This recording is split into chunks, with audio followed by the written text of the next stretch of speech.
Hi Cooking Cronies. Today I want to share with you a low-carb recipe that I found on the internet called creamy Tuscan chicken. It calls for 2 large boneless, skinless chicken breasts that you're going to cut in half horizontally. You're going to need salt, black cracked pepper, paprika, onion powder, sun-dried tomatoes in oil, and then for the sauce you're going to need garlic, sun-dried tomatoes. So you need about 5 ounces of sun-dried tomatoes in the jars.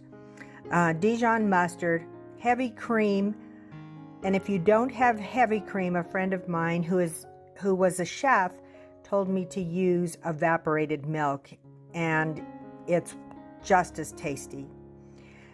It also calls for spinach, and I didn't have fresh spinach, so I used frozen spinach.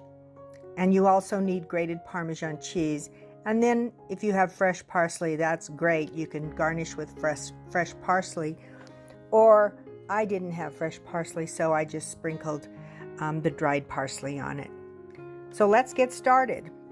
You want to season your chicken with the salt, pepper, paprika, and onion powder. So what I did is I mixed it all into a little bowl so that it was mixed thoroughly, and then I rubbed it all over the chicken breasts. Meanwhile, heat 2 tablespoons of the sun-dried tomato oil in a large skillet over medium-high heat, and sear your chicken on each side until they're golden and cooked thoroughly. Transfer them to a warm plate and set aside while you're making the sauce. So you want to add the remaining oil into the pan and fry the garlic until it's fragrant. Watch it carefully because you don't want it to burn and get bitter.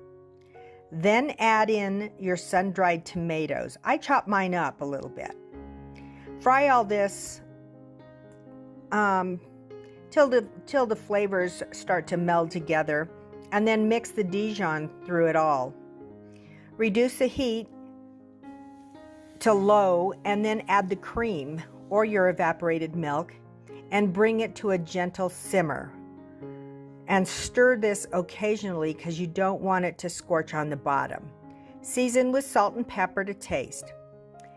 Now, because I added frozen spinach, I did thaw it out and wrung out a lot of the water from the spinach and before I added it to my sauce.